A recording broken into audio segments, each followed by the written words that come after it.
Good morning, Hank. Hi, Stan. I was in the middle of something. I'll be with you in a minute. What? I was in the middle of something. I'll be with you in a minute. All right. Let's see.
Good morning. I was just sending you an email, but it's about that email you sent me about walk starting on time. Mm-hmm. Yeah, that's got some. The only person that uses that no reply is somebody in Wilderness Hikes, and I thought it was Willa Fields, but it's somebody in Wilderness Hikes that is using that. And on the other items, I agree with all your observations. I appreciate them, but I'm trying to avoid sticking my nose in where it has not been asked to go. And I'm tired of trying to get Connie to monitor her walks and descriptions and stuff. So I appreciate the thought, but no response on this end. That's fine. And then my comments here will be toward Hank to say that the 100 tips and tricks he sent out on Excel should silence all those skeptics when we did the Excel introduction video who said, but they didn't cover all this other stuff. Well, that is all the other stuff. They should have just been patient. There's always other stuff on any subject in computers. You don't know what you don't know until somebody tells you you didn't know that.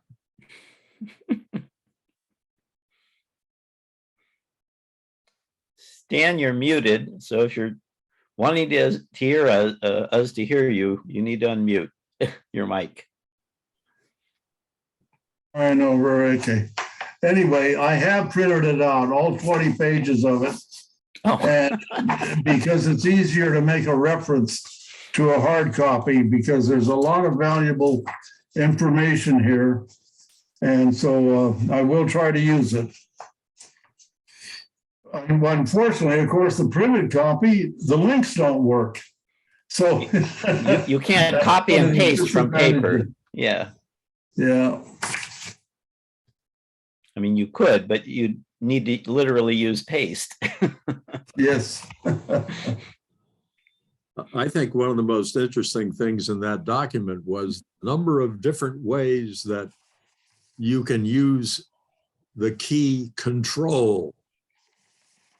Control But this or control plus that, or yeah, the keyboard shortcuts. but the particular keyboard shortcuts that start with the control key. Mhm. That's Interesting. probably why it's in the lower left of your keyboard. Yeah. Easiest place to find. My clock by my computer stopped coincidentally at 10:40 last night. So I looked at the clock and I said, "My God, I'm 10 minutes 10 minutes late for the meeting." So I logged in, and of course it wouldn't let me in. So I called Hank and I said, "Please let me in." He says, "It's not time yet." Check my actual I computer was clock, trying and to it get was only- signed on to my computer and to get the Zoom sign in done. Turned out it was easy. All I had to do was click Zoom, and it opened with me already signed on. So Yeah, but it was coincidental that my computer clock by my computer, it stopped at 10:40 last night. So I didn't realize that it was what time PM. it actually was. but you really shouldn't panic at I mean, you 10:20, that's 10 minutes before this meeting officially starts. No, 10:40 is when my clock. Oh, your said. clock said 10:40? I thought. Yeah, I figured I was 10 minutes late. Okay. Is that an analog clock? Yeah. Yeah, so no AM or PM. It's a 12-hour No, clock. it's a big, 14-inch diameter analog. By the way, can kids nowadays read an analog clock? I'm not sure if they can. Some can. So I used to watch the digitals. So I Right. quickly called Hank and I said, "Quick, let me in from the waiting room." He says, "We haven't even started yet." And we've done away with the waiting room. Oh, So have you? Okay. we don't have to deal with it. I didn't know you could do that. I thought that Judy had you locked into the waiting room. They Yeah, changed it. I guess it happens if you go online and try to sign in before the meeting has started. Because you were told, Will, that you were in the waiting room when. No, I just logged on and it said waiting for someone to Host. let me in or It something. didn't say Probably wait. host. Okay, yeah. Yeah, waiting there for are- the host there- to start the meeting. There are two different settings in Zoom's account. One is whether people can join a meeting before the host. That may still be enabled, or disabled, saying that you have to have the host first. The second one is whether there's a waiting room to allow people to come in. Yeah. That's what got disabled. Okay. By the way, But I he, was digging through a whole lot of old computer magazines, which I have stashed away, and I found a whole lot of Dr. Dobbs' Journal of something in orthodontia, calisthenics and orthodontia, from way back in 1978, I believe. I'm sure fully still applicable. Yeah, probably so. Probably so. I'm trying not to sure. remember when I joined Seniors Computer Group. It was in that short period of time when we were meeting somewhere up near where oh God, I can't think of his name. The guy who died recently. Mel Wakely? No, Or not Mel Wakely. not I'm that. sorry. Mel, sorry. Didn't mean to conflate that with you, Will. Weekly, no. Sorry. No, Yes, not Mel Wakely. Okay. The Fred Wasserman? Fred Wasserman, yeah. Okay. And there was this place the Seniors Computer Group used to meet, and it was just down the hill from where Fred Wasserman lived. Anybody remember that? Before my time. Well, before my time, he was living in Tierra Santa last I knew, but before that, I don't know where he lived. He lived in a condo complex somewhere, I think it was in Tierra Santa. Well, And there was this community association complex on the main road up to where Fred lived.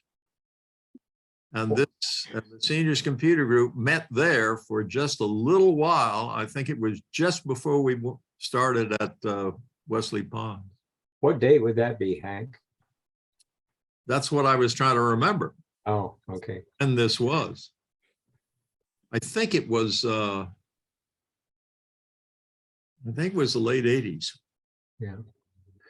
I found a whole lot of old San Diego Computer Society magazines also, and also the IBM PC SIG that was part of the Computer Society, and that was back in the 80s and 90s. Found a bunch of those. That's what I had that I gave over to SD's State College thing.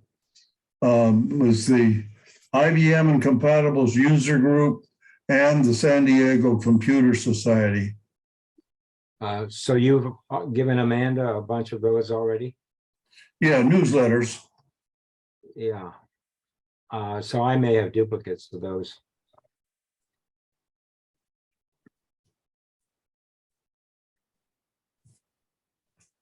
Good morning, Miriam.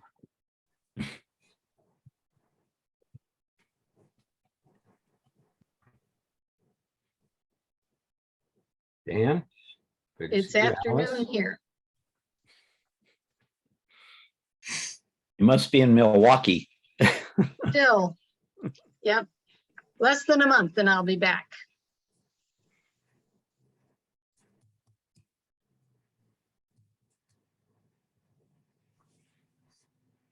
Well, it's a nice, comfortable 60 degrees outside here and has been for the last few days at night, which I appreciate. It was, according to my watch, 71, but it felt a little warmer when I just went for my walk. And the sun is shining and it's lovely. We're supposed to have about a week of 80-degree days, which is kind of unusual for Milwaukee at this time of year, but I think it's climate change. That must be why they have the beer. This session is going to be about spreadsheets. Hush.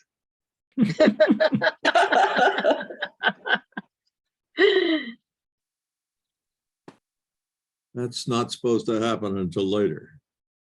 Mm. I clicked the wrong click.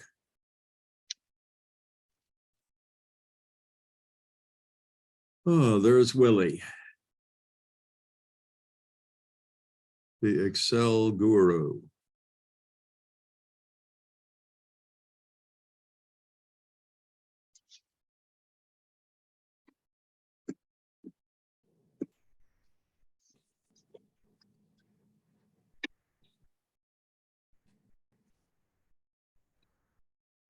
Let me see something.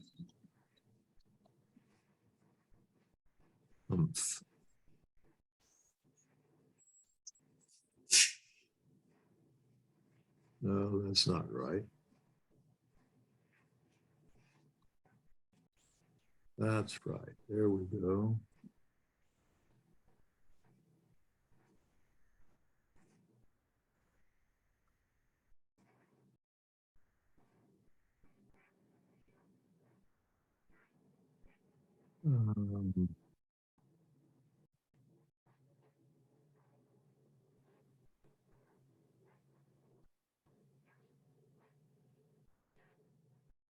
There we go. Spreadsheets 101. Wow.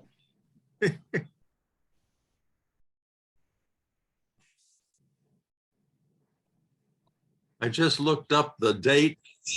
The video I'm going to show this morning was made 2011. And I think it's still pretty applicable. I don't think the fundamentals have changed, Hank. I mean, I started using spreadsheets in the early 1990s, and that everything still works. You're a newcomer. I started with Lotus 123 for DOS. So did I. I started with Me VisiCalc too. on the Radio Shack computer. With what, Miriam? VisiCalc on the Radio Shack. VisiCalc. computer. Oh, yeah, I had that too. That was before my time. Yeah, VisiCalc preceded Lotus 123, I think. Right. Well, it was the first killer app for personal computers, Right. because before that, people said, what are we going to do with these things? And then VisiCalc came along and it said, do this. Right. And anybody remember the word processor? That was Word out about Star. that. Word What about Zorloff? Zorloff was one that I had on the TRS-80, and it was sort of archaic, but for the time it printed words. The earliest one I used was called Text from UCSD. And it was pretty powerful, but you did everything in the margins. I used WordStar, and I think it was also on the Radio Shack computer. Yeah. Oh, that's And right. WordStar, that and- was, yeah.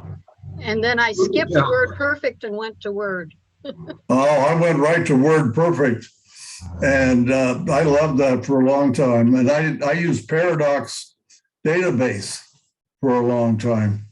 That one I don't know. That was WordPerfect spreadsheet.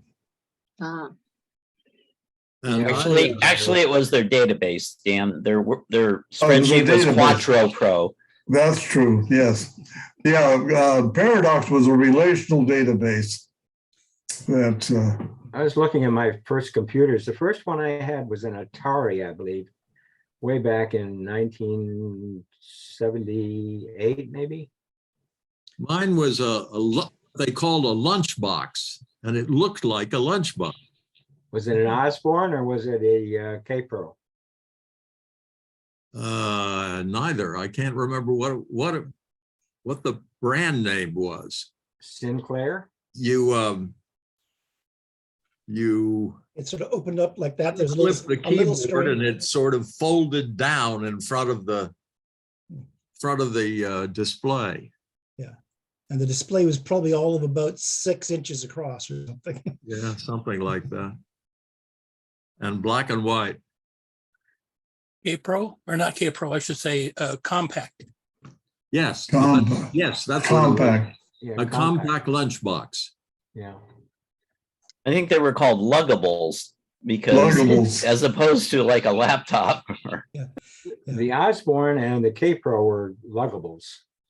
Yeah. I that's what remember. I had. Yeah, my very first one was a TRS, a Trash 80, but soon after that, I got one of the little Macs, and that had a little case you could put it in, and it would fit in the overhead compartment on the plane, and it was definitely luggable. It was heavy.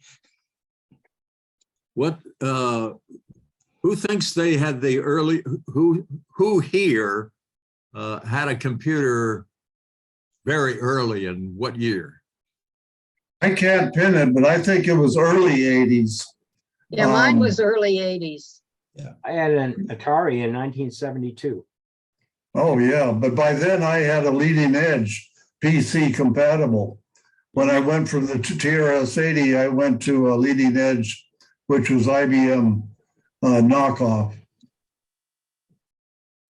And I remember when, a fully loaded IBM PC had 640K. I had a 1986 IBM, which had a 8088 chip in it. I built a Heathkit H89 in 1979. We had a club, H80, a HUG, HUG, Heath User Group over in La Mesa, and we had close to 400 members at that time. Oh. It was amazing. And the reason was that they had left out a couple of important steps in the user manual on how to build the thing. And everybody was trying to figure out what's wrong, why won't it run? And we had the 2 important steps that it required to make it work. Yeah. I That think we were- had close to 400 members. Yeah, and that was available upon payment of membership dues. Yeah, right. And now that group is still going, but it's called UCHUG, Under the Computer Hood User Group. And there's only about 25 members left. Well, it's 10:35 and we haven't shifted from 18 participants in 2 or 3 minutes. So I think I'll begin. We're going to start this morning with a tutorial on spreadsheets that I made in 2011. And you can all throw rocks at it when I'm done about how out of date it is, but Can we start now? let's say, Can we start throwing rocks right now? can I start what? Can we start throwing rocks right now? I just Oh. want to say, given the No. invitation, No, we have to please wait. not. Yeah, and please, keep the rocks theoretical, not physical. Okay. And you do realize that Hank can eject anybody from this meeting that he wants to. Yeah, I keep forgetting that. I haven't felt the need to do that for some reason. So I'm now going to share and begin. This session is going to be about spreadsheets. Spreadsheets can do an amazing number of things for you, some of them quite complicated. And I'm not going to try to show anything like that today. All the complicated things in spreadsheets. By the way, anyone know what that picture is? Looks like Hawaii to me. I don't know specifically what, but It's taken from the lookout at the top of the Poly Highway, looking out over Kaneohe Bay, and that ribbon there is the H3 freeway, the interstate in Hawaii. All right, here we go back. Sorry, divergent. Spreadsheets can do for you are based on their one basic and most important capability, and that is the capability to do math for you without errors. So the example that I'm going to use today is we're still not seeing it. of giving you a check register. What say, Stan? We're still seeing your desktop. We're not seeing the presentation. Nobody else? That's correct. Yeah, we just have the desktop screen, not any other windows. That's not right. All right, let me I stop. think it's the desktop from the presentation, because if you look on the lower left, it's Windows 7. So that's the Yeah. presenter's desktop, Well, but not Hank's. you should be seeing the video of this presentation, which is a picture of the Poly of Kaneohe. You're not seeing that? No, that's what we're seeing. Yes. Okay, well, Okay. Okay, let's proceed. I'm proceeding. That you can use that will keep your checkbook balance correct, whether you can do math or not. This is what we're going to build. Here's a spreadsheet that looks just like your check register. It shows the check number, the date, the payee, or in the case of a deposit, where the money came from, the amount of the check, the amount of the deposit, and the balance. We're now going to build this step by step, just as I built this one. We open Microsoft Excel, and we find an empty spreadsheet. Spreadsheets are just spaces where each cell, and that's what this is. This is a cell. Each cell can be identified by the letter that is the column followed by the number that is the row. This cell is cell A1. This cell is cell C5.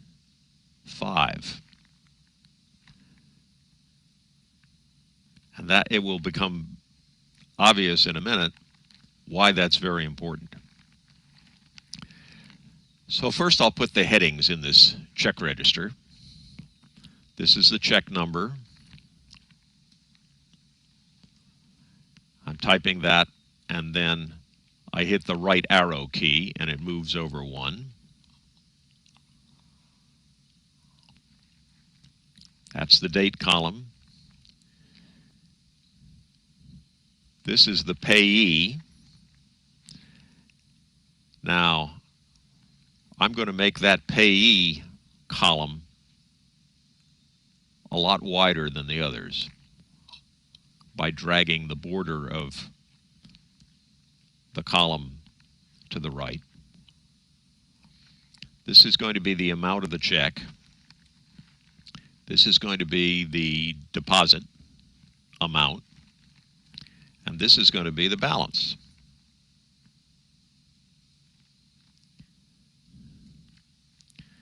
And now I will bring this over so that's all we have to look at. Well, the first thing that usually happens when you open a checking account is the bank wants you to deposit some money. How strange.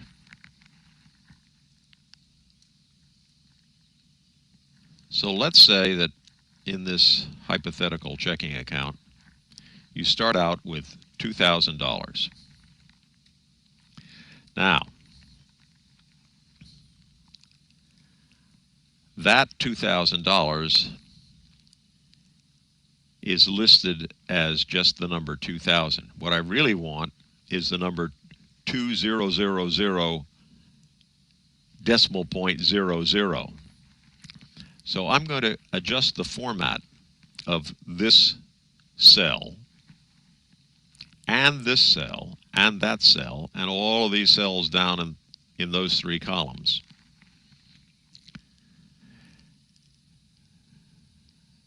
And I do that by clicking Format, Cells, and then selecting Currency.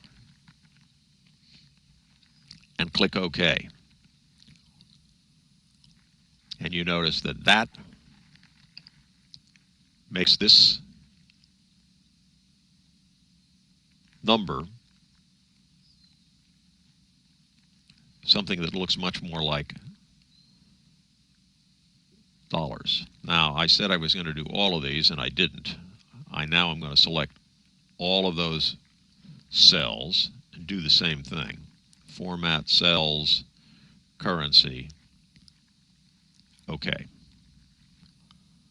And for some reason, when I did that, the dollar sign went away. Can't figure that out.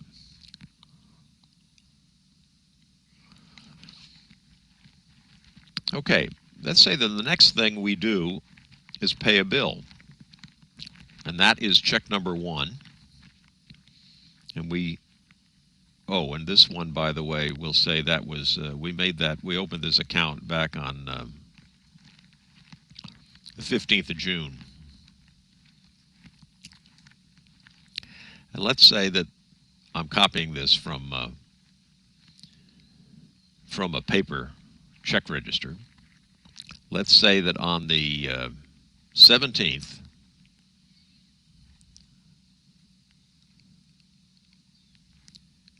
we paid a bill to SCG.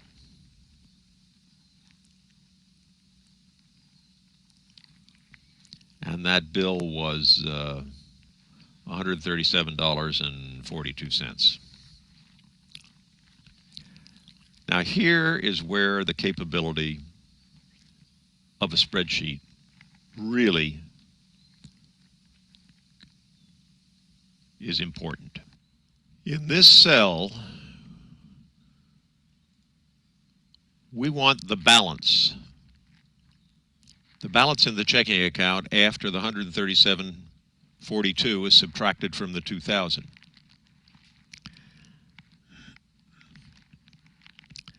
So I'm going to put a formula in here.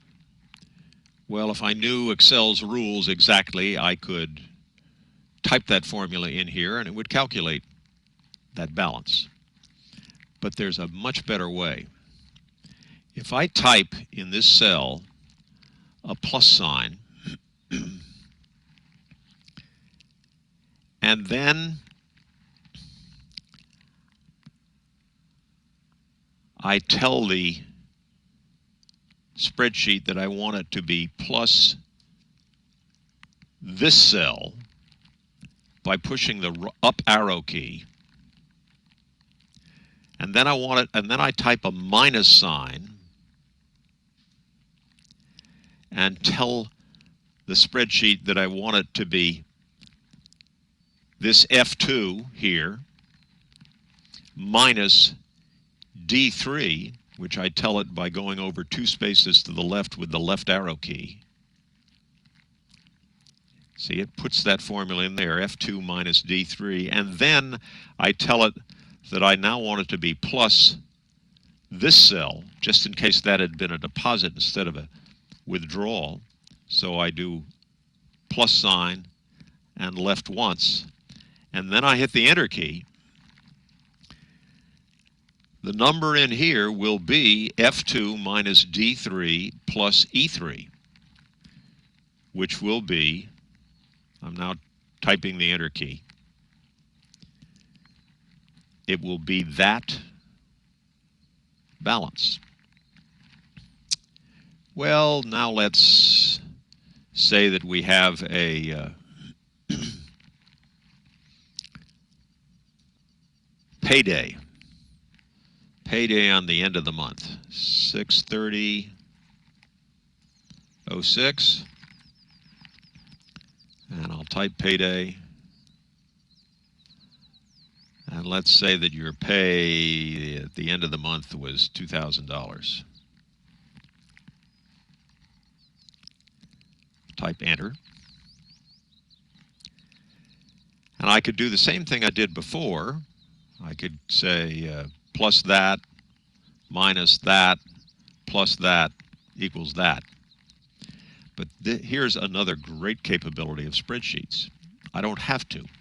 I can simply copy this formula, and here's the formula right here, F2 minus D3 plus E3. I'll copy that formula into this box, into that cell. I'll do that by typing, well, I'll do it so you can see. I'll do edit, copy, and then I will put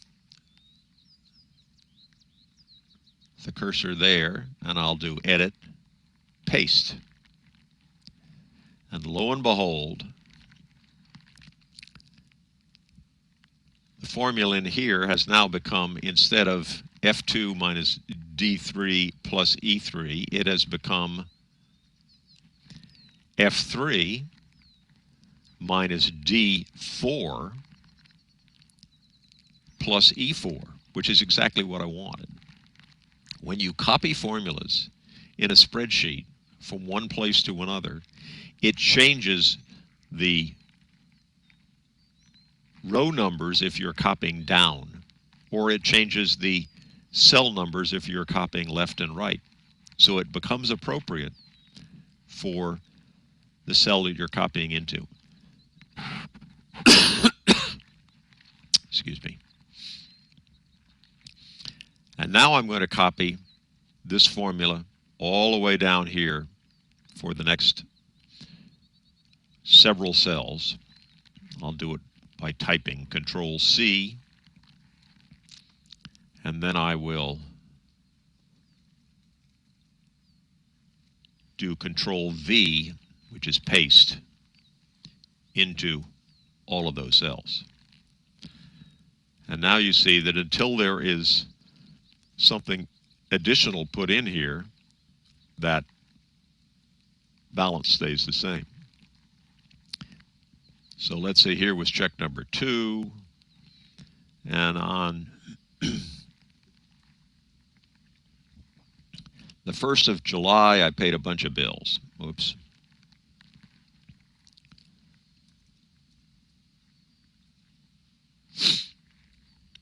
I paid Verizon Wireless.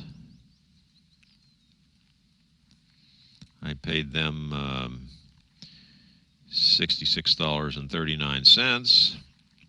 And you see, the balance was calculated.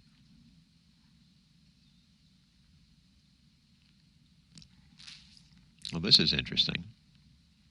I need to change the format.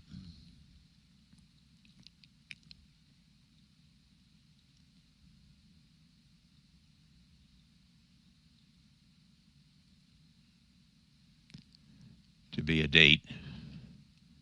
And I want it this format. There. And also 3, I'm going to copy this to the next, whoops.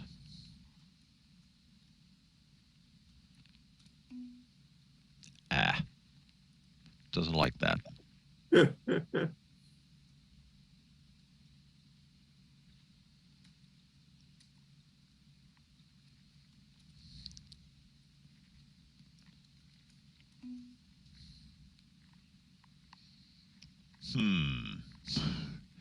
Edit, copy, edit, paste. There we go. Edit, copy, edit, paste. There. Okay, so we paid Verizon Wireless. We wrote a check to Vons for $137.33. We wrote a check to Bullies for $50. And the next day,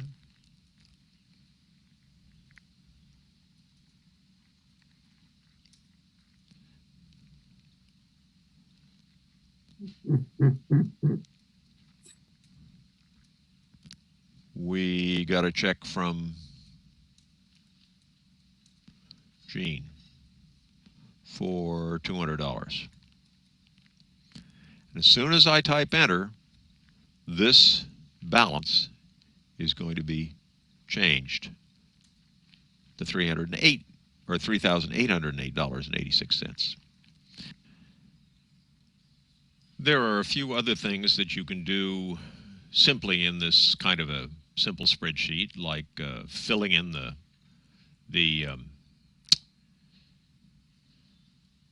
check numbers.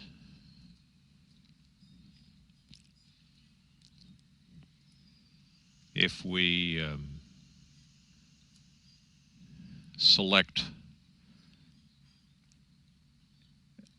a bunch of cells, starting with one that has a number in it, and go to Edit, Fill, and the series, and select that we want to do the series in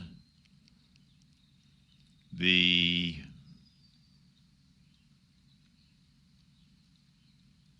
with a step value of 1, and click OK, it fills in all the rest of it fills in consecutive cells the additional check numbers.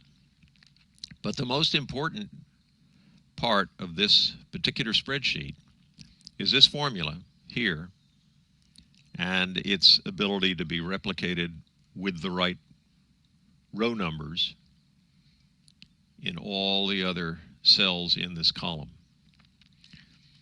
To keep your balance up to date, whether you can add and subtract right or not.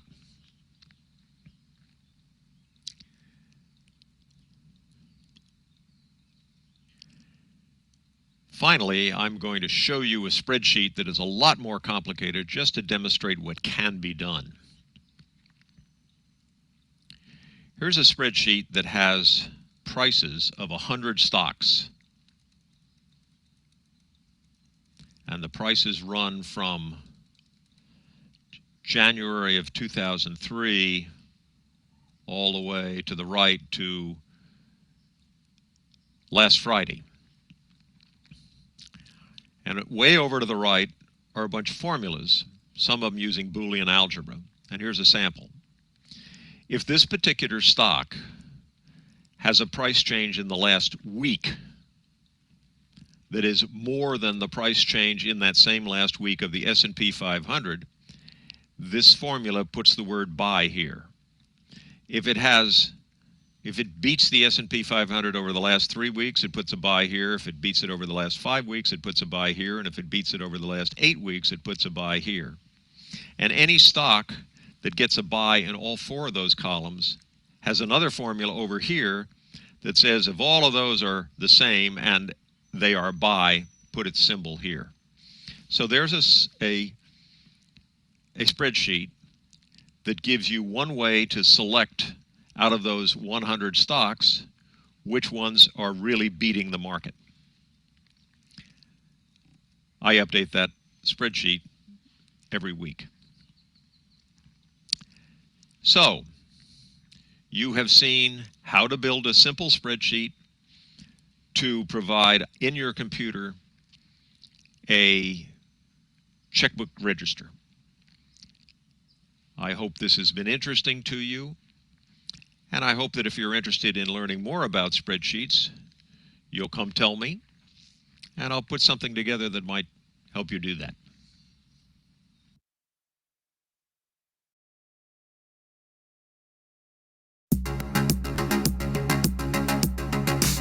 Hi everyone, Kevin here. Today, I want to show you how you can use both GoalSeek and also Solver in Microsoft.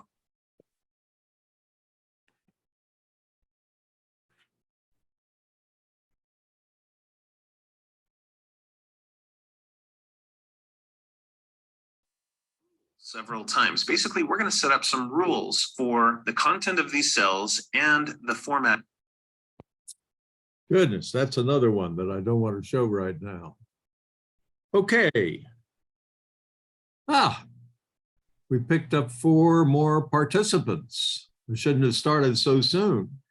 All of you 4 participants that weren't here at 10:35, try to get here a little earlier if you want to start where I start or where whoever the presenter for the week is starts. I see some hands. I hope those are hands that are questions about the presentation or Excel or formulas or et cetera. I see some nodding heads. That's good. Saul Schumer, you go first. So Hank no doubt knows this by now, since that video was made. But when you're copying a cell in a spreadsheet, if you just about do anything other than just click in another cell or select a range or anything, it will cancel the copy, which is why it was not working, because if you do just about anything else, it'll just do it. And you'll notice that because when you're copying a cell or a range of cells, there's that little marching ants symbol that goes around the cells you're copying. It'll disappear and it'll say, I'm not copying that anymore. So just, that's it. Thanks, Saul. Will. Yeah, I noticed that you started in a cell with a plus sign for the formula. I always start with the equal sign. I was surprised that it worked with a plus sign. I'm not sure it does work with a plus sign now. That's a very old spreadsheet. And okay. Totally The other comment was, instead of copy and paste, all you need to do, as you probably know now, you just grab the plus sign down in the lower right-hand corner of the cell and pull it down. And that will automatically copy everything from the cell down to lower ones. Plus also, if you want to number something, just highlight the, like a 2 and a 3, and again, grab the plus sign in the lower right-hand corner of the cell, pull it down, and it will automatically do it. Now, if you have a 2 and a 4, highlight those two, and then you will get 2, 4, 6, 8, 10, 12. So anyway, that's Thanks. some Yes. quick things. And Valuable extra data. if I could just comment, those tips were in those 100 tips and tricks that Hank mentioned, both the plus, starting with a plus sign, as well as the series, Phil. Let me, for anyone who didn't notice what came in their email, I sent out something that is really useful. It's a whole bunch of tips and tricks on spreadsheets and tips and tricks on Excel, including all sorts of keyboard shortcuts. And if you didn't notice that, go back and check your email. I sent it, what, yesterday or Thursday? I forget. Thursday. Stan was just showing us his pages that he printed off. There's quite a bit of information there. Yes. Joan Edwards, you have a question or a comment? You need to unmute yourself. Right, thank you. First of all, Hank, you're a very good teacher because you took into consideration people that have a very limited knowledge, and you went slowly enough to grasp it all. Secondly, to do with the formatting of the cell, what you missed there was the fact there is a space there to put the dollar sign. And when you formatted, the dollar sign wasn't there. So the reason for that is that somehow when you click format and then select currency, it gives you several choices, one of which is with the dollar sign and one of which is without the dollar sign. And I had highlighted the one without the dollar sign the second time. Oh, okay. You need to look every time you do a format to look at the format of what you're going to end up with. Okay, I misunderstood what you said at that point. Thirdly, I didn't get that email. Maybe it's because I'm new, but I certainly would like to have it. I'll try to remember to send it directly to you, but everyone who gets an invitation to this Zoom meeting got that email. So okay. It might have gone to your spam folder. Have a look there. Okay. Della. Thank you. Are you done, Joan? Okay. This is Della. I used to use Excel a lot, but I haven't used for a while. And a couple of features I forgot. See if anyone can help me with this questions, okay? When you open Excel, you will see A, B, C, D, so on and so forth as a label at the top. And I want to change that to months, January, February, March, all the way to December. And also I want that heading stay there. So when your spreadsheet getting longer and longer, you still see the heading, January, February, March, so on and so forth. Does anyone understand my question? Yes, I do, and I'll try to answer it. And Willie, you can correct me if I don't answer it correctly. I'm pretty sure that you have to A, B, C, D, etc. at the heading of each column, but you can put a title for that column in the A row for each one of the columns. On top row, put the months, January, February, March. Yes, you can. And when you do that, if you want to have the columns wide enough for the widest month, you simply change the oh, Willie, help me. What's the quick way to change all the column widths at once? Well, if you highlight each column and then you click on that crossbar between any two columns, it will, and you double click it, it'll adjust the column widths for the longest, or for each item in that column, the longest string in that column, the longest month. Right. Or you can highlight say you had 12 months across the top in row 1, January through December. And if it's the standard size cell is small, if you highlight those 12 columns and then you just grab one of them and stretch it out, it'll equalize all the columns to that column width. Yeah. But you have, Change all the I columns. mostly use cursors. I don't use, I don't know how to do it with a just with the keyboard, except for double clicking. My major interest is the heading, January through December, will stay there.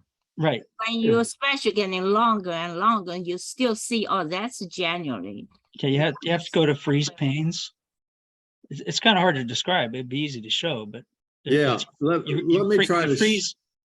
You freeze rows. You go to view and then freeze or freeze number of rows, and then you tell it the number of rows to freeze. So you can freeze the first row or the first column for that matter, or both columns and rows. Unfortunately, you can only freeze left sides and top to bottom. You can't freeze like in the middle of your spreadsheet, as far as I know. You can only Also, freeze the first. Della, if all you need to do is type in January, February, and then highlight those two and drag it across, and it'll put in all the rest of them automatically. Right. March, April, May, June, etc. So you don't have to type those in. But how to freeze it? You said view, then freeze? I can't remember the exact. Yeah, view and then freeze panes. Yeah, let Hank demonstrate it. It's a show and tell. Okay, you're now seeing my Excel program, and here's February, March. Whoops. Oops, that's the wrong column. Hit the wrong button. March. Hank, show them how just to highlight January, Feb, and drag it. Yeah, that's a good idea. Let's see. No, let's see if this works. I'm not sure if it will. March, April. And if I grab that corner and go here, yes, look. See what I did? I grabbed this lower right corner and then I dragged it here. Let's see if it starts over. Yes, it does. If you want to do January, February, March, etc. Okay, and this is, let's say this is 1, 2, whoops, come on. 1, 2, 3. And now if I grab this lower corner and drag down, there, whoops, wrong. No, you got to highlight 1 and 2. I know, I got to highlight at least this many and then drag, come on. Oh, rats and mice, hold on. Down there and then hit the delete key.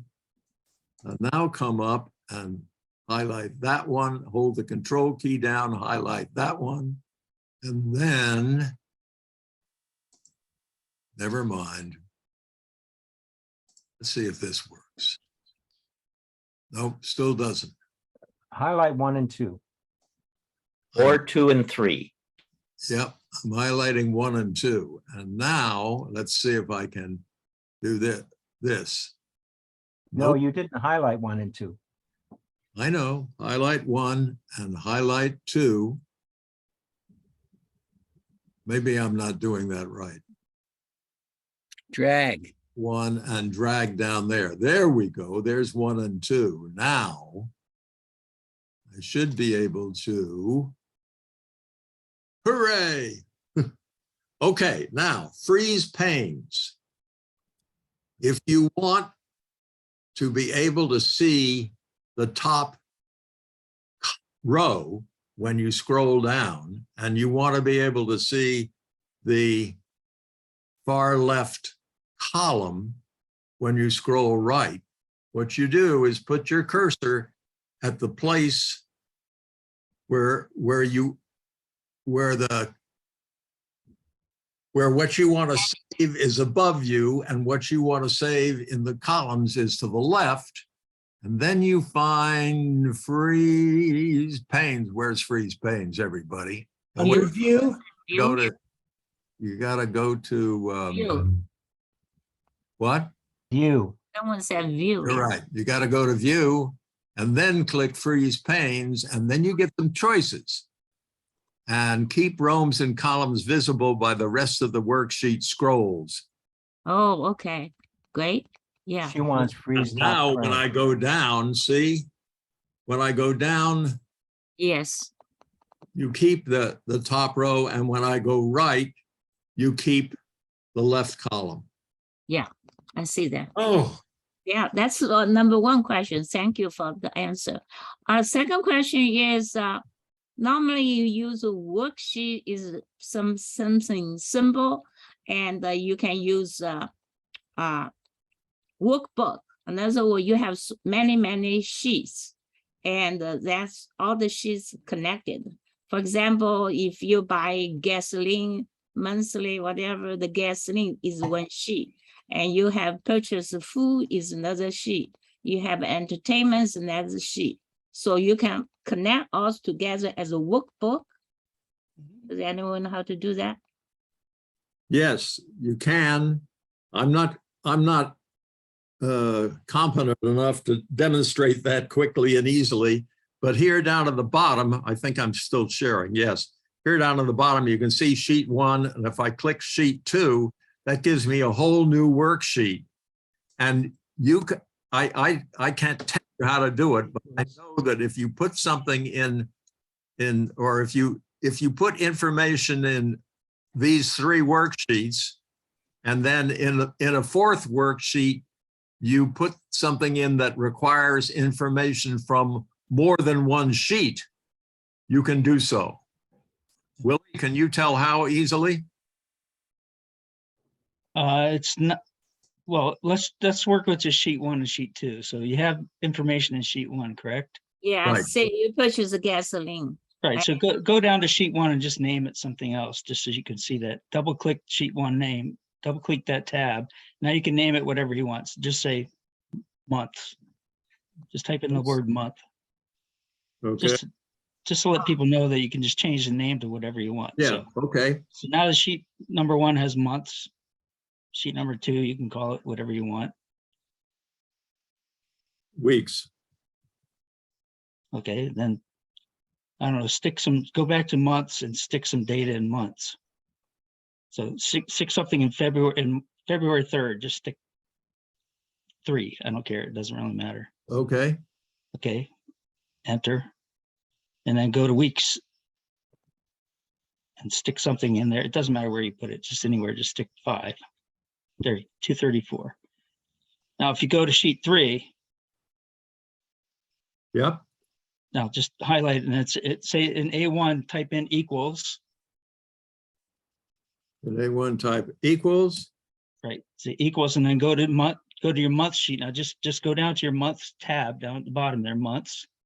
Yeah. Click on it and then click that 3. Yeah. You know, got to click the Wrong cell, one. Yeah. B4, and then go back to, or say plus, up at the top, you see it says months. Right. Up on the function sign, it says months exclamation point B4. That's saying go to the month sheet and pick cell B4. Now say plus. Just up there, no, back to where you were. back in sheet 3. Go back to sheet 3. Or that, yeah, you have to go back to sheet 3. Right. Okay. How now about go up to- letting go up to Willie the share function line. his screen? Go up to the function line where it says months B4. Yes. Okay, and type in a plus. Just any function you want, just plus, and then go back to weeks. Go down to the weeks thing, and then type in that cell there. So now you're adding the months sheet cell B4 with the week sheet C9, and press enter. And now we get the result of that formula, and that formula included information from 2 other sheets. Does that, So highlight that cell just so you can see the formula up there again. Highlight A1. Now yeah, it says up there in the formula in months. So it's going to the months sheet and picking cell B4 and it's adding to the weeks sheet of C9. Now, since I don't know your application, it's kind of hard to say what you want to add up, but you can do that for anything inside of a workbook. This is one workbook called Book 1. It's a temporary designation that Microsoft puts on there, but you see up at the top, it says Book 1, Microsoft. So that's your workbook. And inside your workbook, you have worksheets. So all the sheets are associated with that file, the file name Book 1. Can you repeat one more time? Not clear. and up here it says book 1. Yes, So I see that. That's your workbook. that's your workbook of So imagine an actual physical book, and then the pages at the bottom, or the sheets at the bottom, are your contents of inside the book. Say they would be pages. Those Yeah. are pages inside a book, and then the information on the spreadsheet on each sheet is the words that are on the page. So when you turn a page, you're now turning to a different sheet. If that and you can call this third sheet, you can call it results. right, and there should be a plus mark somewhere on your. I can't see it because you're being blocked on here, but there should be a plus mark if you want to add more sheets down there at the bottom. Willie, where does Yeah. the exclamation mark come from? That's just a format. I mean, you can write the exclamation part. You can write that formula by hand if you want, but the exclamation point is really just a nomenclature that Excel uses to separate sheets from cells. So that's saying sheet months, sheet name Yeah. months, cell B4. So when you moved from one sheet to another, the exclamation mark came up. Correct. It It comes knows up that in- it knows that you're trying to grab data from another sheet. Now, if you change Okay. the sheet names, this is interesting. Go back down to months. Go down to the months sheet and change that name to Hank. It doesn't matter. Just change it to anything. Press return or enter, and then go back to that results page.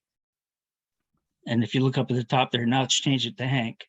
So it follows the beauty of that process is it follows the sheet name changes and the cell names. If you add cells and subtract cells from those sheets, it will automatically update those results, which is really a nice feature in Excel. That was really clear, Willie. Thank you very much.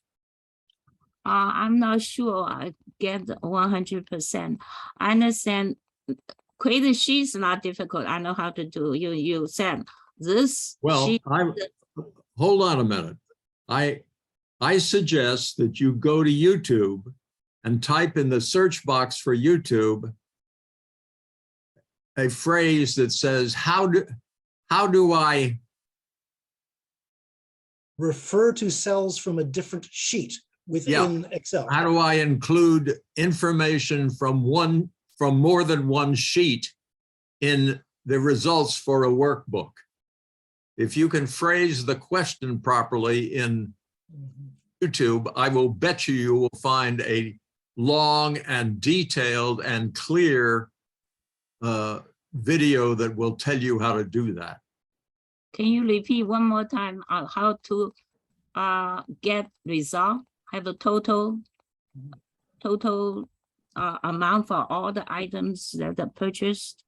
You have sheet 1, sheet 2, and sheet 3, whatever, and the result is the total of the cost, total amount, right? How to get this formula? Yeah. Well, I think what you want to do is ask for how to refer to data from another sheet in the sheet that I'm working on, because that's what we've been showing here. The pattern, which is sheet name, exclamation, cell number, is how you refer to a cell on a different sheet, all within one workbook. Oh, okay. All right. Thank you. Hank, if I could just ask. I think, while we're on this subject, because this is really very often very useful. Let me share my screen now.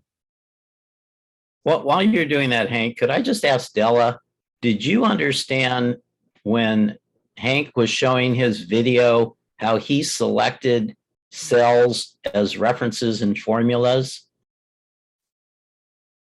Like for the running balance in his checkbook register? Not really. I know how to do a spreadsheet, single sheet. Okay. I understand, but if you don't understand what Hank showed, it's exactly the same process, even if you cross sheets. And if you don't understand that, I don't think we can help you.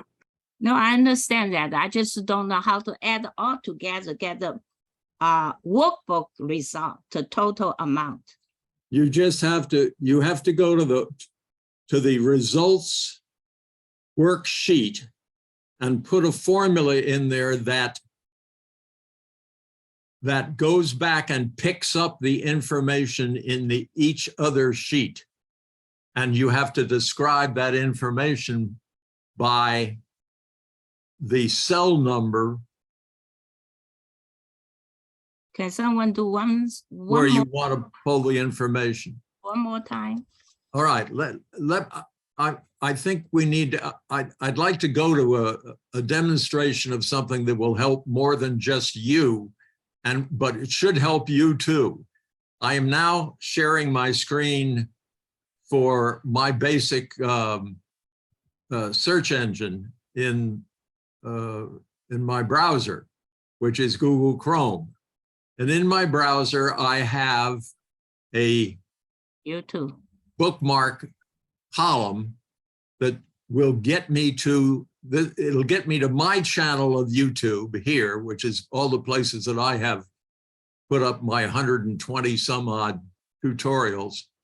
But the next one down is YouTube's general page, the first page that comes up in YouTube. And at the top of the first page that comes up in YouTube, there is a search box. And what did you suggest that we say, Saul? I think it was you. I think it was David. David.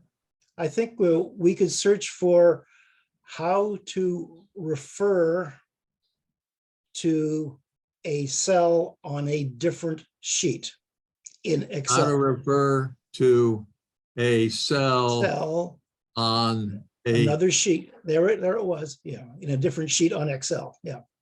On AN, not AM. It's auto-completing for you if you see that. Here it is right here. You see how useful this is in YouTube? When I started partway through this, it gives me an option of something that they know can be found. So if I select that option, it will give me here. Here is a tutorial, which is 1 minute and 52 seconds long, on link the cells between spreadsheets. Here's one on how to create a cell reference to another worksheet or another Excel file in Excel 210. How do I reference cells on a different sheet? If you go through and watch these 3 videos, I will guarantee you it will answer probably all your questions on this subject. It's really worth your time to get in the habit, when you want to know something, of searching for the answer on YouTube. I know, it's amazing. You can find a lot of information from YouTube. You certainly can. Yeah, YouTube is bigger than just Hank Drayton's list. And I believe Hank's going to have a link to the video he showed today. And I would highly encourage Della to go back and watch that video more than once if you need to understand the basic concepts of what Hank was showing in terms of clicking in cells to pick up their cell reference numbers when you're creating a formula. Maybe even before you go to YouTube and look at this stuff, because that's going to be a foundation for you to build upon. My head is going to swell. Stop that. Thank you very much. So you have the link, you have the information? I have Let me see. Are you asking me what info? Whoever can provide that information so I can go back and look again. Yes, if you go to our website, let's go there. I'm still sharing my screen, so I should be able to go to Seniors Computer Group here and go up to the Seniors Computer Group and go to our webpage. And if you will look under events, I have already put up a link to this video that I already showed this morning, Spreadsheets 101. Okay. Every time I show a video at one of these Saturday morning sessions, I put that video, a link to that video, on the Seniors Computer Group website under events, right here. Okay.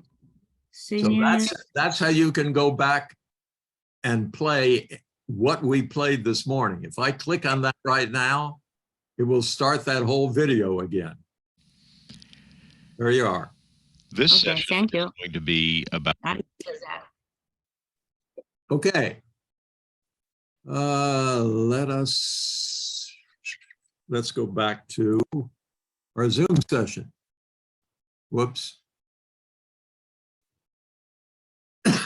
I can't seem to get back to our Zoom session, but I will. There we go. Okay, Della, you're up. Your hand is up and you're up. Oh, sorry, you already answered my questions. Oh, Sorry. all right, sorry. Mr. Wakely. Yeah, I just realized from what was showing that you can add different spreadsheets. And how does the address change when you reference a different spreadsheet? Does it require the entire file name, or can you leave the XLS off? I presume you link them with the exclamation point. When you say spreadsheet, Will, do you mean file? Yes. It indicated that you can add a third reference, which would be a different spreadsheet file. It is the exact same process as it is No, I within a got- single worksheet or within a workbook, as long as you have the other file open. When you're clicking and creating formulas by letting Excel fill in the cell references, it will fill in the file name, worksheet name, and cell reference. But does the other file have to be open? I guess. Yes, how else are you going to click on it and reference it? Sure. Okay, all right, understand. Well, unless you know the file name, you can Oh, that's hard okay. code. You don't want to type when you can click. If you don't have it open, I don't have all my spreadsheets open at one time. I understand, but it's the same rule on copying and pasting. Never That's type correct. when you can copy and paste, so you That's avoid mistypes. But I have a situation where I have 60 files, and I just reference the file name because they just index by one. So it's easy to do if you know the file names. That's all I'm saying. It was Okay, a I was gonna timesheet ask program. Hank, So I was dealing with 30 people in an organization that were filling out their timesheets. So each person had their own spreadsheet, their own workbook. And I would take sheet number one, whatever name it was, from everybody's workbook, and then sum their times up and put it into a summary table. So I can't go through there and click through 60 different spreadsheets, but it's just, Will, you're correct. There is a syntax for the file name, and it does include the XLSX or whatever the file extension is, but it's put in Okay. brackets. I mean, if you need to know, it's put in brackets. I And then recommend that you go and to the exclamation point. I recommend that you go to YouTube and type in on the search box, how do I get data from several different files that have Excel, that are Excel workbook? Yeah, one of them came up when you showed that, yeah. Yeah. Okay, second question. Hank, can you go back to the spreadsheet, the blank spreadsheet? A blank spreadsheet. Yeah, I can. Wait a minute. Let me see. Yeah, there's a spreadsheet. It's not blank, but hold on a minute. I got to go share screen and that one and share. And there you are. Yes. Now I wanted you to show how, for instance, over in column A, put in Monday and Tuesday in A1 and A2. Well, I've got something else here now. All right, wait a minute. What I'm going to do is insert, hold on. And just delete that. I'm going to insert a row. There. Just overwrite the 237. No, I didn't want to override it in case somebody asks a question that involves the formulas that I've already built. I don't want to. Oh, okay. Okay, now. All right, go over to B then. These columns, Monday, Tuesday, Wednesday, No, just put Monday and Tuesday. Monday. Monday, MON. Don't even have to do all. No, go down to. All right, if you can do it that way. Now grab the lower right-hand corner of Monday, highlight Monday, Tuesday.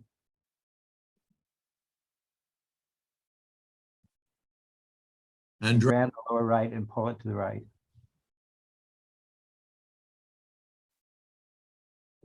Yeah, see how easy it is to do things like that. All right, now in B2, type in 2, number 2,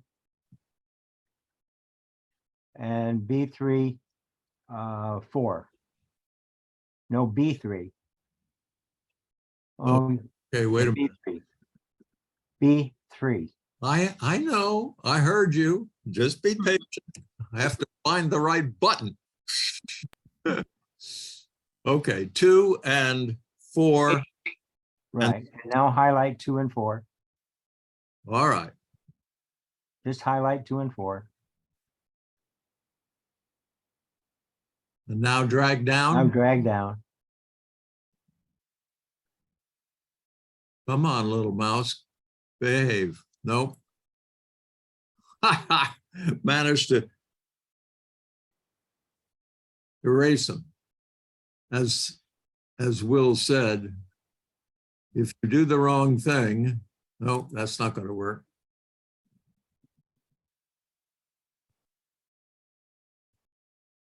Now,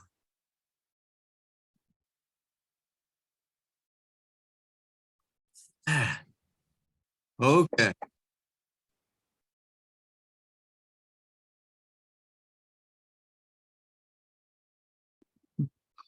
Make a square bigger. If you wanted to, You're you probably could, better off just to type in 2, 4, 6, 8, 10. Anyway, the point is that if you put in 2 and 4 and drag it down, you'll get 2, 4, 6, 8, 10, 12, or any combination of numbers you might put in there. It will try to figure out what it is you want to do and do it for you. And it'll do it with names. It'll do it with numbers.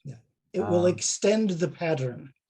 Yeah, it will try to guess what it is you want to do and duplicate it for you so you don't have to do it. And this was already demonstrated, Will, in the prior spreadsheet and just above when you did the days of the week. It's the same concept. I was just showing how you can do it with numbers also. If people understand concepts, they'll be able to do whatever they need to do. A nice feature. That's it. Thanks very much. Back to, well, 3 participants raised their hand. Hold on, I need to get back to where I can see your hands. You got your hand.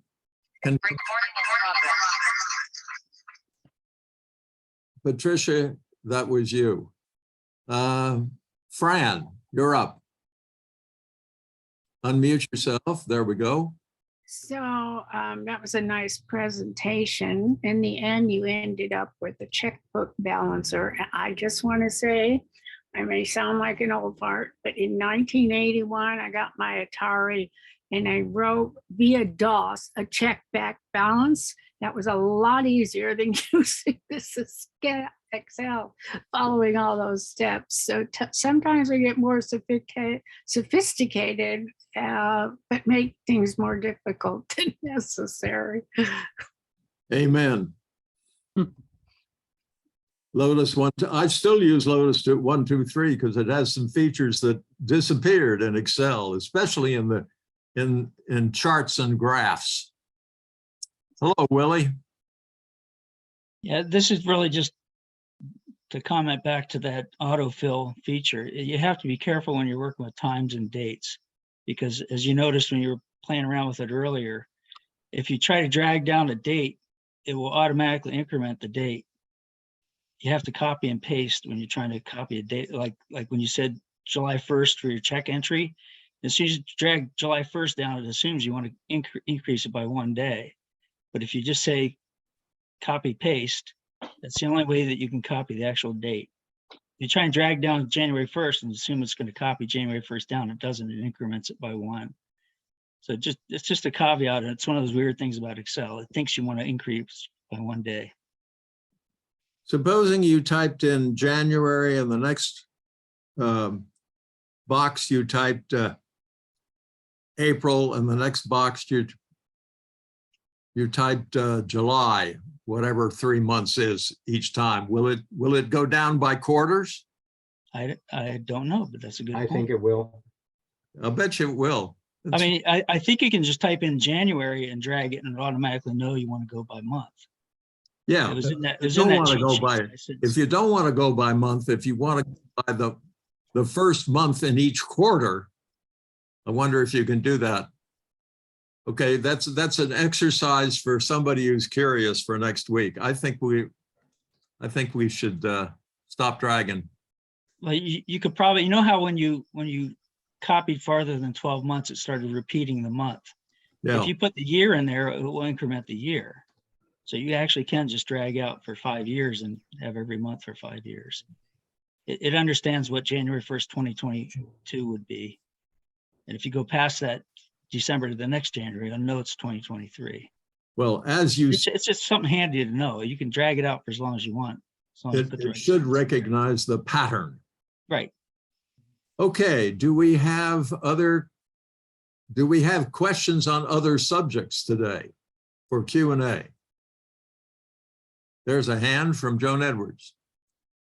Hank, I looked all around for that an email, and I don't think I got it anywhere. I checked everything. If you don't mind sending it again, I'd appreciate it. I sure will, as soon as I can find your, what's your email? That's what I'm wondering, which one I checked them all, but I think I'm not sure which one I gave you. It could be jmobile@live.ca. I can send it to you, Joan, if you'd like. He's saying it, so just a minute. Go ahead, Hank. Okay. What did you say that it was? What did you say? I will find your. Okay, and Saul will send it to you. Second question. Now I forgot who I was going to ask. Just a minute. Where'd he go? Ross. I have a question for Ross.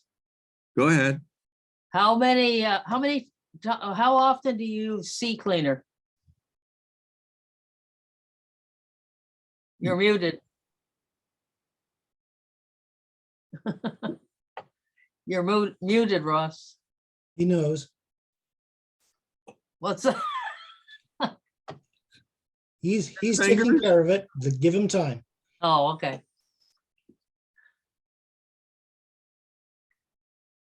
Okay, I'm unmuted now. Yes. Please give me a moment. All right, so sea cleaner, more than once a month is probably more than you need to do it, but it all depends on the performance of the computer and what's going on.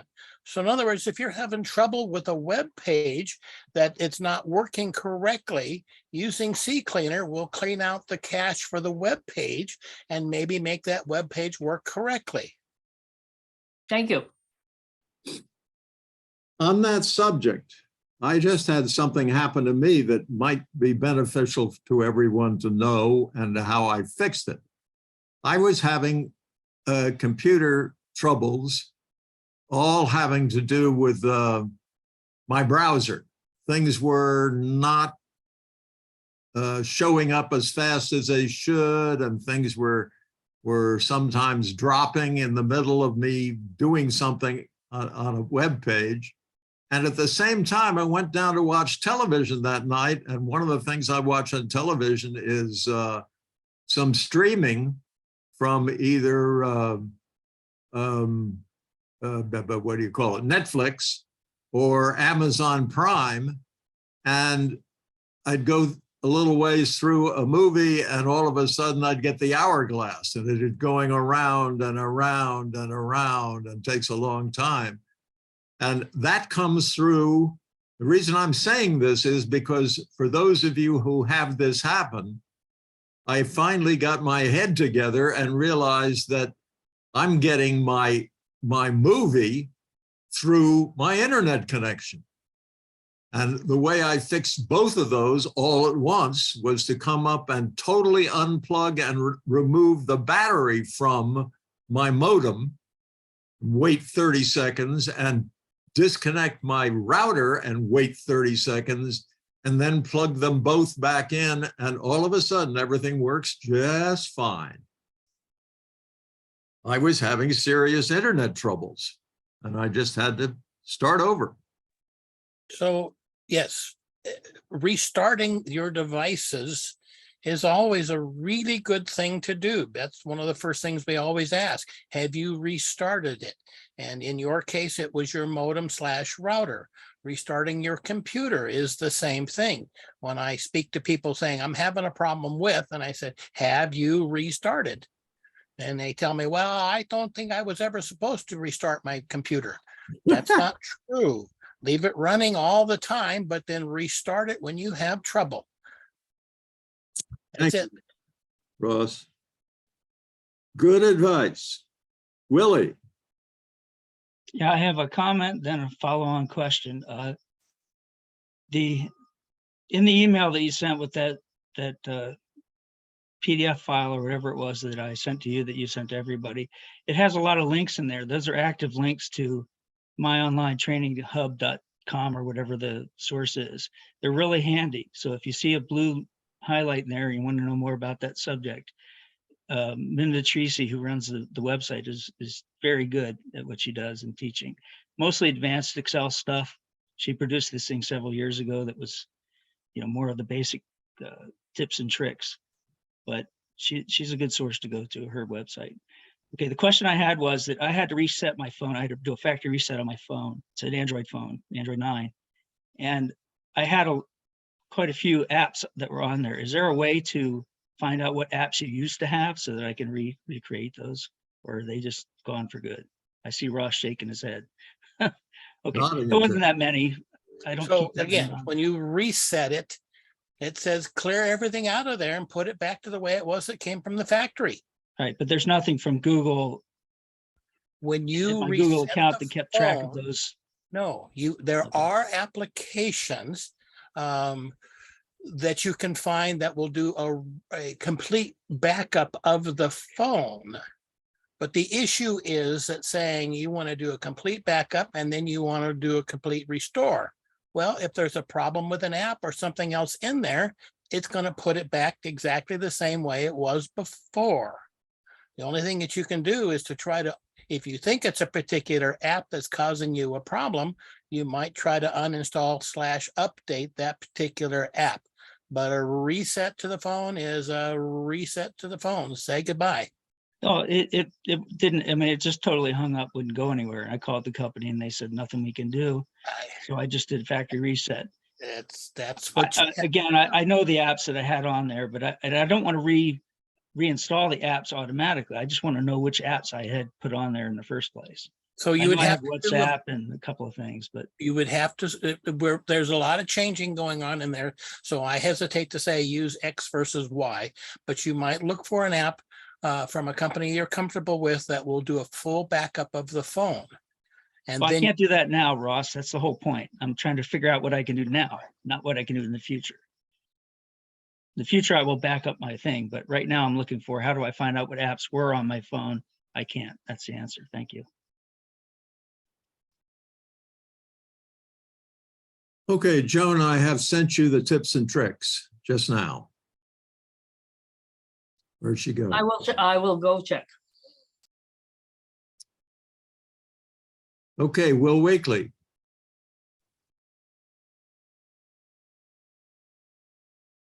Will Wakely, who is muted.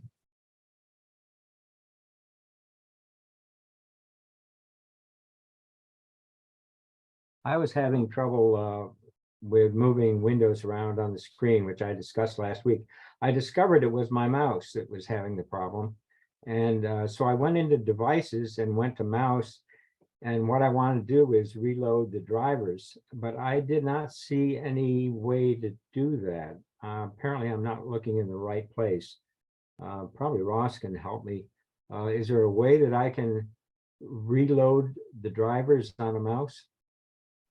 Well, if you go to the control panel and go to System, and then to go to Devices, you can go in and remove that driver for the mouse. The problem starts to get is when you remove the driver is how do you move your cursor?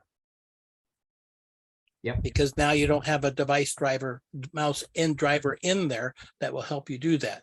After that, you might use the keyboard then to restart your computer.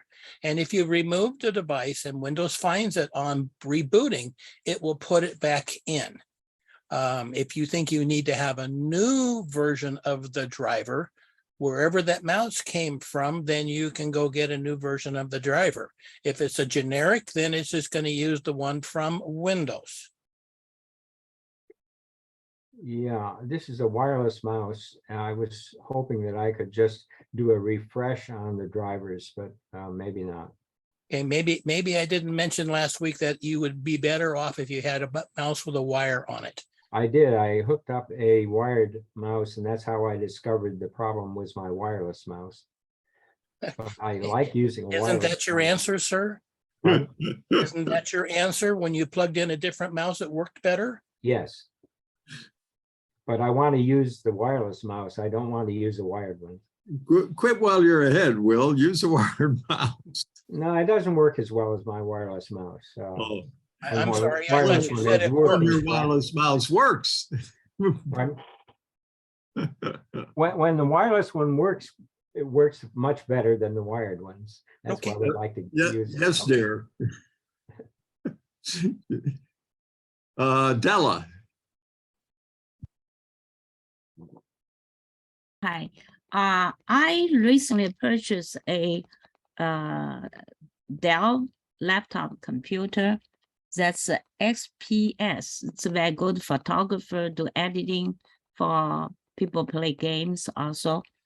The problem I'm facing is that I purchased the Microsoft Office and they load on this computer before they mail this laptop to me.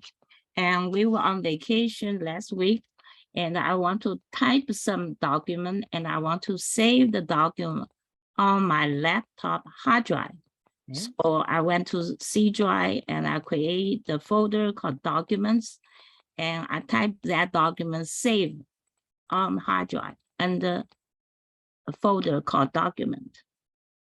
But when I come back, want to edit this document become not editable, cannot revise it.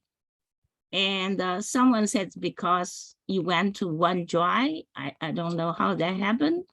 And I don't know if you went to OneDrive, you type anything, you cannot revise it. So how can I solve this problem? Maybe Ross can help.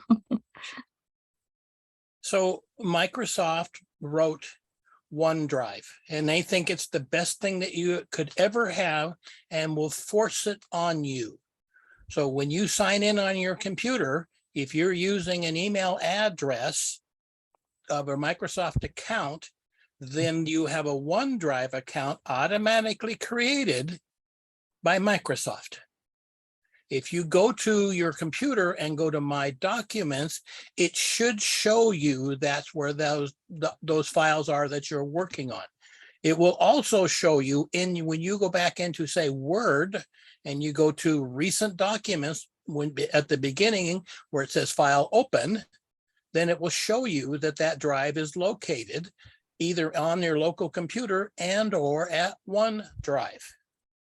Now, it should be in two places. It should be on OneDrive and in your computer. But OneDrive is another complication that can cause you problems. But I would always open up Word and then work with my document from the file open in Word versus trying to say, I'm going to create a folder and then put it there and then go into Word and find it that way. Because you have to be really careful or you're saving that document somewhere that you don't know where you're saving it. I did open Microsoft Word Yes, and I typed that document and I was very careful. And when I saved, as I save and look for the past and then save under the folder, it's called document. Then I give a name for this document. okay, And I go in the same way, try to open it. I was able to open it. okay, I cannot edit. And we were on vacation. I had so many things I want to type. So I created a new document, save. Once it's saved, I cannot revise it. I guess I have to call Dell, but before I call the Dell company, see if anyone can help. Well, again, from within Word, if you go to recent documents, you see that document there that you created? Yeah, I was able to open it, but I opened that document, but I cannot revise it. I can see that document. Are you connected to the internet with that computer then? Yes. Okay, in your list of you go to the Windows Explorer, which is the manila folder on the bottom of the screen.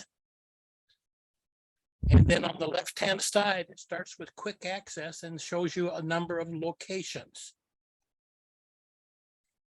One of those mine is under desktop and it says OneDrive.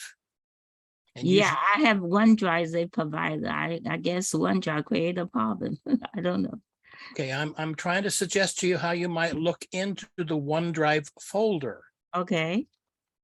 Again, but I'm not in front of my laptop computer, so I don't know. I do have a OneDrive. So you can look into the OneDrive, open that. Well, that's another place to look. Okay. All right, I will try. Thank you.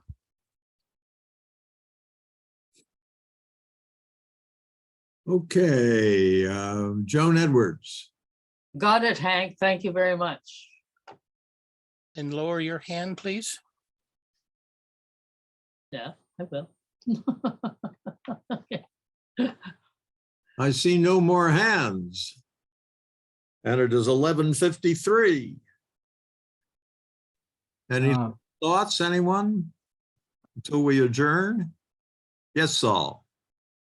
I might suggest to Della, if she can get back to that file and if she can open it before editing it, try to do a file save as under a different name, put it where you want it and see if you can edit that copy. Okay. Thank you for your suggestion. I will do that. And I have a thought. I thought that Della said at the beginning that she created a folder called Documents. I'm wondering if you have two Documents folders in your computer, one that Microsoft created for you and one you created. And you might look for both. Don't remember. Normally under C drive, it does provide document, music, video, so on and so forth. Yes. I don't remember seeing that. Therefore, I create documents folder. And I want purpose to save on my hard drive.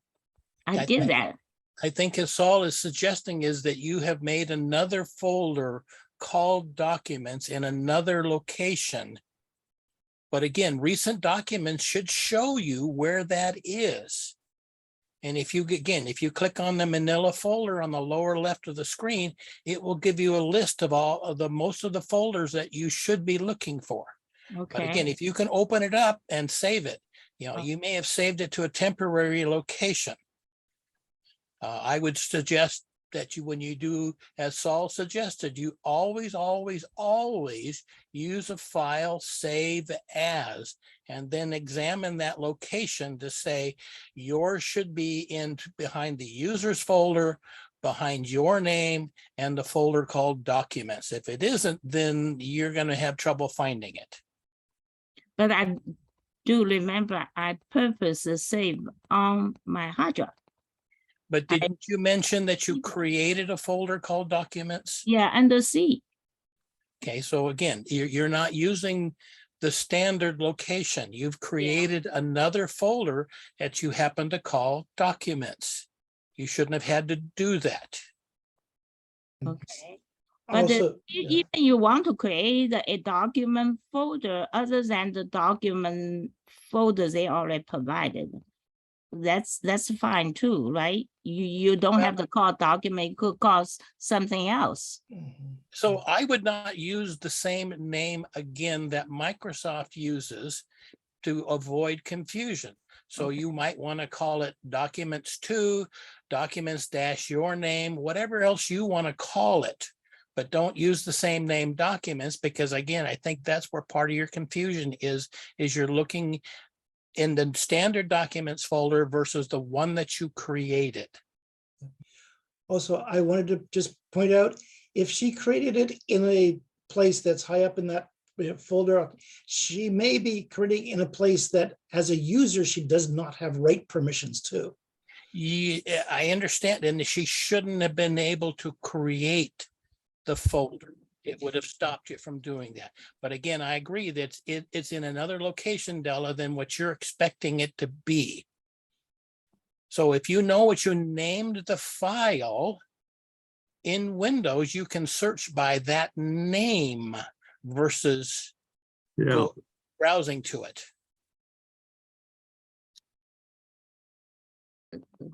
Mr. Winkley.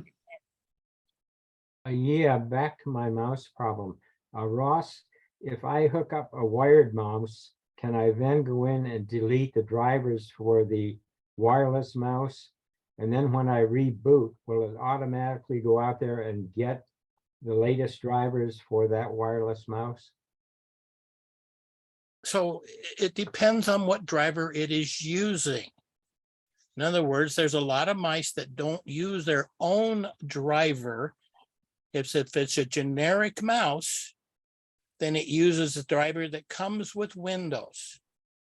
So if you delete that, say remove that, it will then reinstall the same driver that's already in your computer. Even though you've said, here's the list of drivers that Windows is going to use when it starts up, versus the one that's in the Windows operating system folder.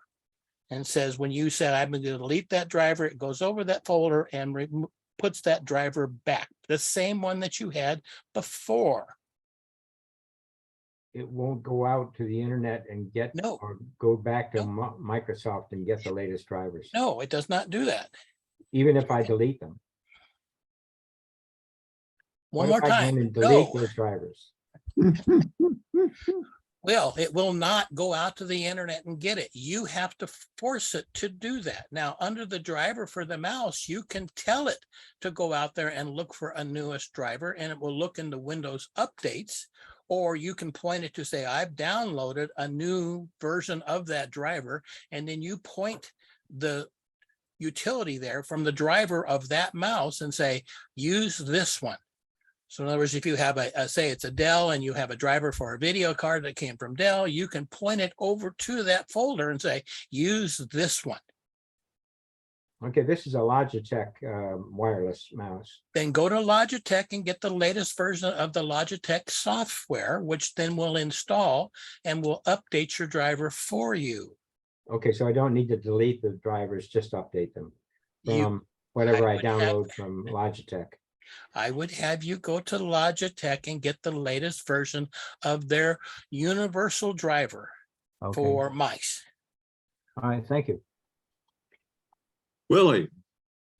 Yeah, this is going back to Della's situation. Della, when you open up that Word document, are you able to go to File and look at the information? There's a tab on there that says File Info. You can copy path, and at least you can see what the path name is and where the file is located.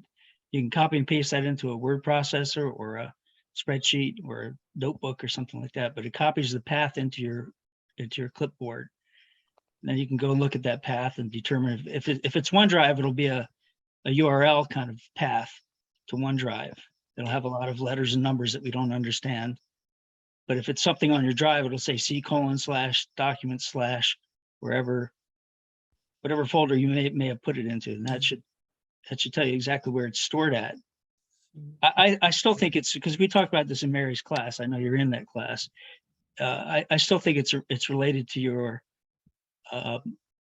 security settings. No, Or somebody else's account, like somebody was mentioning, that No. somehow it's getting, since you produce this document away from your home or not on your own, I assume it was not on your own router. We were in a hotel. So May I I mean, make you're using it- somebody else's router, and it may have put it into a temporary file if it was using the internet for OneDrive. I don't know. The OneDrive is squirrely. It always has been. Oh, Like okay. Ross says, you're forced to use Excuse it me. sometimes, and not the place I put my Mr. files. I want to make a suggestion, and I've shared my screen to just make this suggestion. Della, if you go to the lower left corner of your computer and see this hourglass and click on it, you will get a place to search. And if you then click Documents, you will then get a place where you can type the name of that file. I'm typing GET.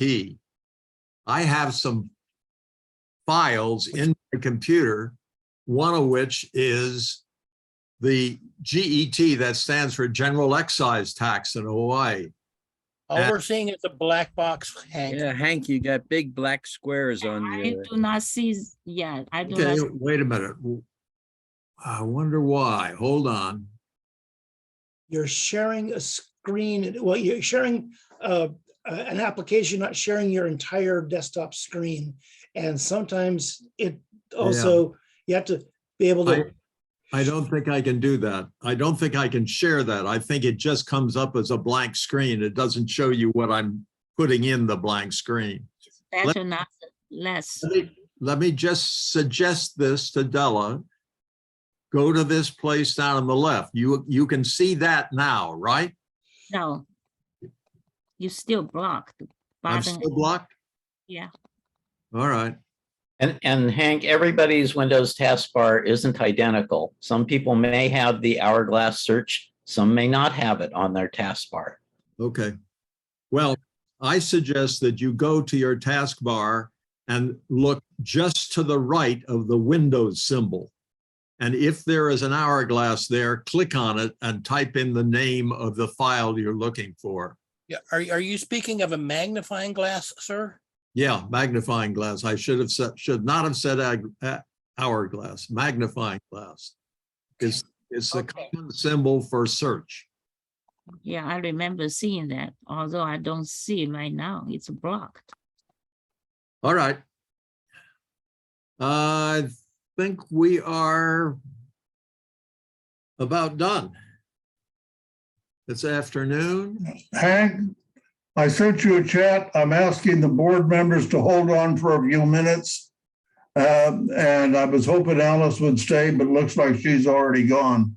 But I would like the board members to hold on for a few minutes. Okay. Please do not close the meeting abruptly. Close it at all. Okay. Oh, eventually. Whoever's a board member is still here. All right. And we're not that private that non-board members should not see what we say. So what do you want to talk about, Stan? I would just like to announce, I was hoping Alice would stay on, but I understand that in talking to Alice, I haven't been able to talk to David yet, that Alice and David have, I'll say tentatively, but I hope it's not so tentative, agreed to swap positions as treasurer and director at large. And that is a big good news item for That's treasurer- not treasurer, not treasurer, secretary. I'm sorry. David, would you like to say a few words? Yes, at Stanley's prompting, Alice and I have been talking, and she wants to step away from her secretary position. So she's been sharing with me some of the ways that she takes care of the tasks that she does. And so I've agreed to go on the ballot as the secretary, and assuming that that is approved, starting in January, I'll be taking the notes from the board meetings. Great. Thank you. Thank you, David. Yeah, thank you. Thank you, Hank. And if I may just offer a small word of criticism, I would appreciate if you'd hang on the board and be one of the last persons to leave. Sometimes we might want to chat across, and I sort of feel offended when you announce the closing of the meeting, but bang, you're gone, and the rest of us upset. are disconnected abruptly. Well, I think all I can do, I only have two choices: end the meeting for all or leave the meeting. And I don't think I can leave the meeting unless I was appointed a co-host. Is that right? Correct. Then do it. Excuse me, Hank, actually you can, because you've done that by being knocked out of the Zoom meeting at times by Zoom. So the meeting continues with or without you, okay? It does, huh? Even if let me unappoint you as co-host. Yeah, and then it'll just be a hostless meeting. There will be no host. And then nobody can end it. And that Okay. means you'll have to go to the Zoom account and manually end it. Okay, I have removed you as co-host, and I'm now going to leave the meeting. And Wait a minute, how? are we gonna- Or Stan, or you could appoint Stan as the host, and then he can he can end the meeting when he's done. yeah, that's true. I've just remembered to do that.